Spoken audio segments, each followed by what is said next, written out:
Do you think God communicates to us directly, telling us what to do or not? So personal revelation that you receive from God is not an arbitrator.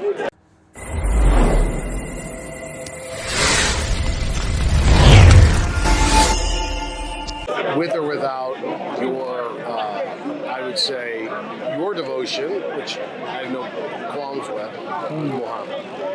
How do you connect with God? Do you not It's a need... great question. Very personal. Yeah. So how do you establish God is communicating to you? I mean, why are you so special and not her, or not me, or not him? That God needs to communicate directly. Do you think God communicates to us directly, telling us what to do or not?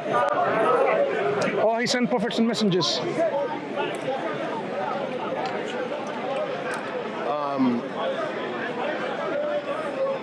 I believe God has a personal relationship with each one of us. So I don't think I need to know more than that. So if somebody says abortion is wrong, or somebody says abortion is right, how would you know whether this is something sanctioned by our Creator?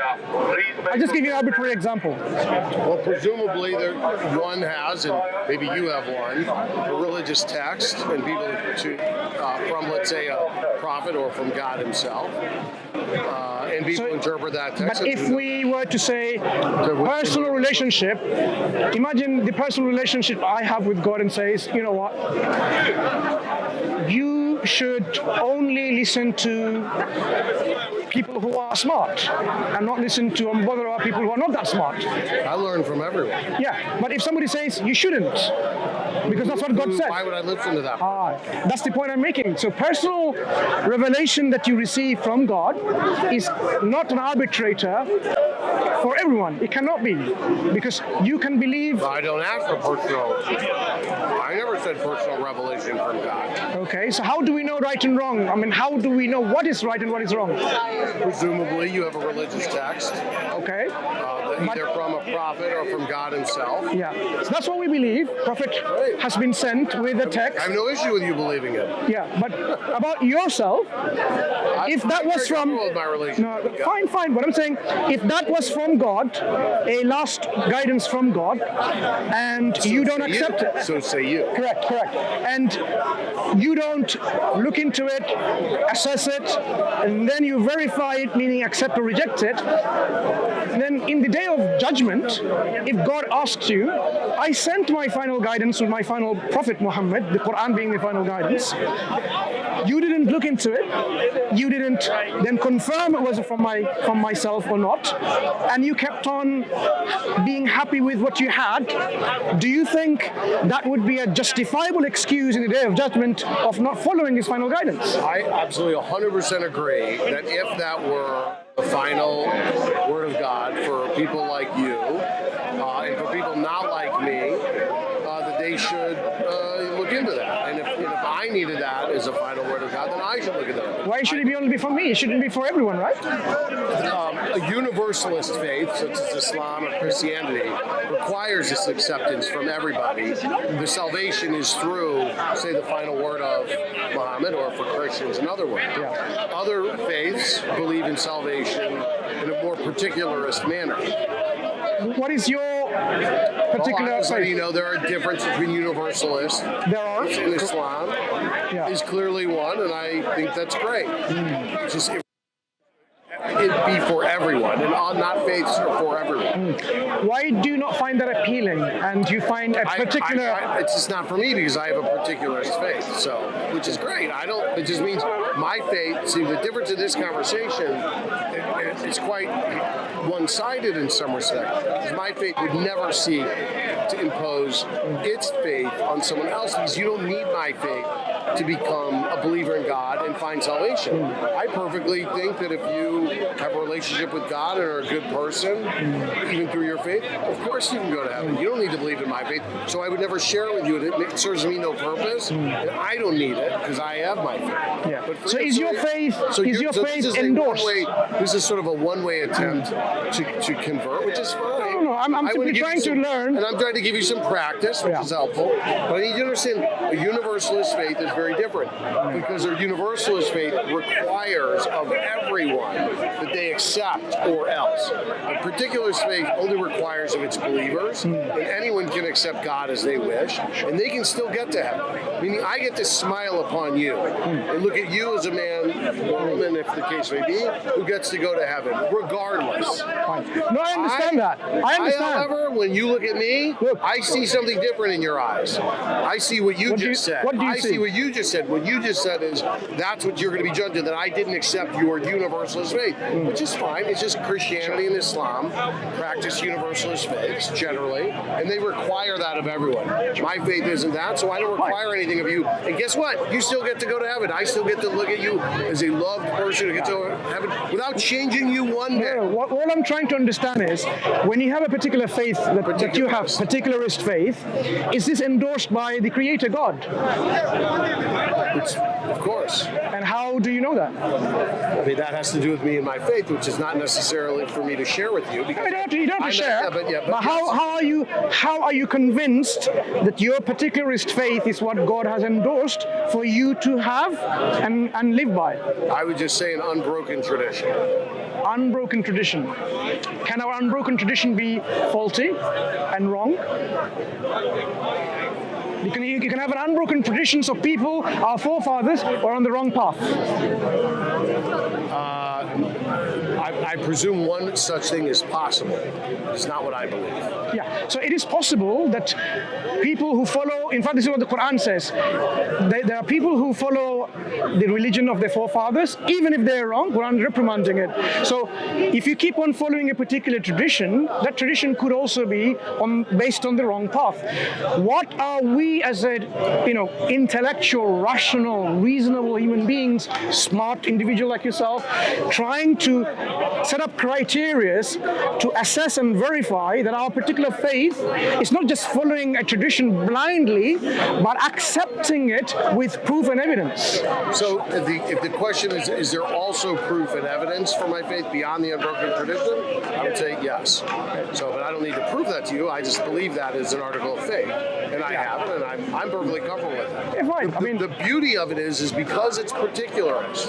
I don't have to convert anyone. It's not about converting. It doesn't matter. I don't have to convince anyone. Yeah. You get to go to heaven regardless of what I believe, because I'm happy for everyone to have a relationship with God however they wish. It sounds like you have a great way, and you want to bring other people close to it, and I applaud you.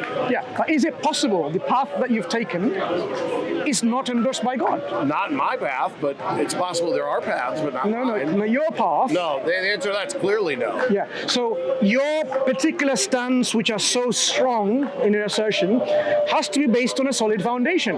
What is that solid foundation that gives you the confidence that your path is exactly that it's endorsed by God? I'm not asking you to convert me, but you can actually say, these are the things that convinces me of my path. We've spoken about several of them, and if you have more to suggest, I'm happy to add to my foundation. What are the convincing ones from the Creator? One would say objective from ones. The Creator, unbroken tradition, evidence, and things that a rational mind can use to assess the truth and correctness of the path. So those things. Yeah. So what evidence within? Well, I don't need to prove my faith to you, do I? No, it's not proving to me. It's good. It's just sharing to me the basis of your strong. You gain nothing from it. So I would do it.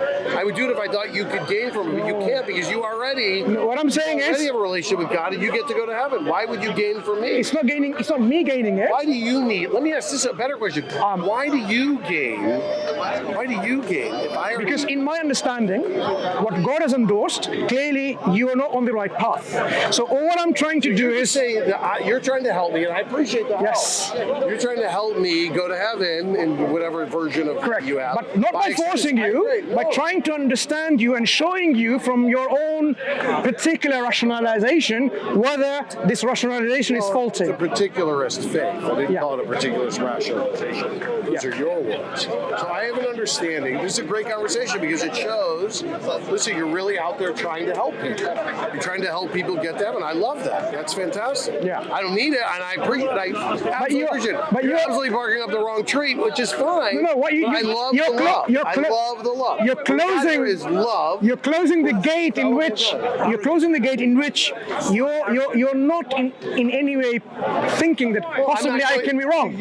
I'm not going down. You're trying to help me, and I appreciate it. Yeah. I get the love that's coming this way. I appreciate it. What's your name? What's your name? I don't need it. I already think you're going to heaven, so I don't.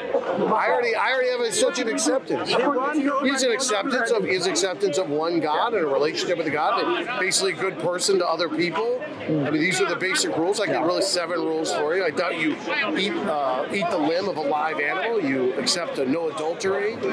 You have a system of laws. I know the 7 rules. You follow them. You're a great person. You're going to go to heaven. I'm happy for you. Okay. Do you know the consequences of rejecting a messenger of God?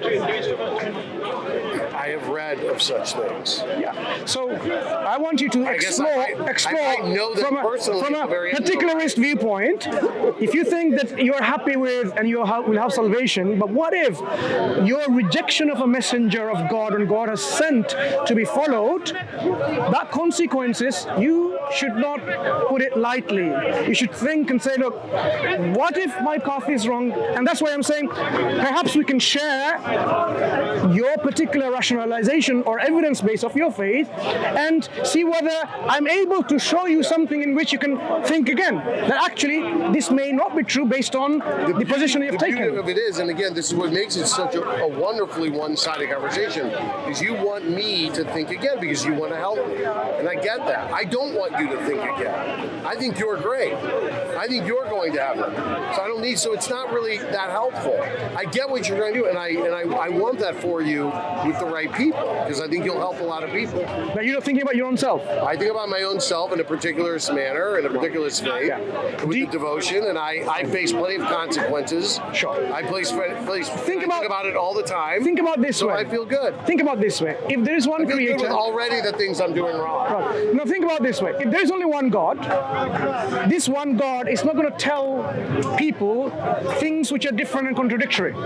Your particularization of a faith, particularist faith, and universalist faith is contradictory. But that's true. Then he clearly isn't telling both the Muslims and the Christians for their two universalist faiths two different things. Both cannot be true. Otherwise, maybe they're both wrong. Both cannot be true. Maybe they're both wrong. Why would God be telling them different things? So it's about maybe if you're a universalist. Yeah. So maybe you do if you're a universalist. I agree with that. Your thinking is correct. Maybe all of them are wrong. Maybe. That's why not we need mine, to. But maybe. No. Why not yours? Because that's not really the way our tradition works. So. It's not about tradition. Like imagine, if there isn't one God, and it's not about tradition. Excuse me, it's not about tradition. Did I just hear this correctly? Yeah. It's not about tradition. It's not. I know you have a prophet you believe in and that you listen to, and I presume that there are traditions and how that is interpreted. Am I wrong about that? Am I wrong about that? I will tell you what I mean. Am I wrong about that? I will answer that question. I want to answer. Am I wrong about that? Yes or no? I am saying it's a yes or no question. You're really not interested. Honestly, fairly, openly, with love. Now I'm asking you to answer my one simple yes or no question. Am I wrong about that? I will explain what I mean. I will explain what I just mean. want a yes or no first. Then not every question has a yes or no answer. I think we have the answer. If you can't answer yes or no to am I wrong? Every question doesn't have a yes or no. It doesn't. And am I wrong? No. Can you explain after? No. He has to answer first. Okay, ask your question again. Am I wrong that let's say after the information is brought down from a messenger or a prophet, that there are no traditions that from how that was translated to now? No, there are traditions. But my point is, traditions. Look, that's why I'm not wrong. So traditions are important. No, traditions are important. No, they are important. I didn't say. No. They were not important. So that's very important. This is really important. You misunderstood what I'm saying. I'm elevating you, and you are denigrating me. No, I'm not. And I don't mind standing. No, I'm not. No, hear me out. I'm not trying to condemn anybody. I am saying respect. The same respect that I offer for you. With all due respect, what I'm saying is, our traditions are not arbitrator of truth because there are different traditions from different faith communities. If you put the same equal value and validity, so a Hindu tradition which worships many gods is equally valid as a Christian tradition which worships a Trinitarian God. They cannot be equally valid. That's my point. Traditions are important, but we have to assess each traditions on their own merit. The Quran exactly points to that. Your traditions are following your forefathers, they may be wrong. Exactly. Like they were worshipping idols, many gods. So the Quran is saying, no, just because you are following a particular path of traditions, it's not necessarily the truth and only valid I will truth. shake your hand on the traditions that do Important, not, the traditions, but not necessarily the truth. traditions that are honoring many gods are not the ones that I follow. Yeah, so we Thank agree you guys on many very much. things. I appreciate it. Anyway, you take care. That's all right. I mean, he's very Macho. protective of his faith, not willing to disclose and share. That's up to him. But there's nothing much we can help with. وآخر دعوانا الحمد لله رب العالمين. السلام عليكم. How are you? How are you? Okay, mashallah. I thought you were gonna just come in to see, but fine. No, it's okay. You're doing a full circle, 360 turn, boy. You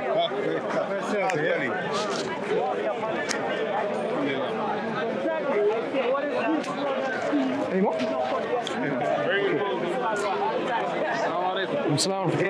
Everybody must protect their faith. Even you protecting your faith as well. Yeah.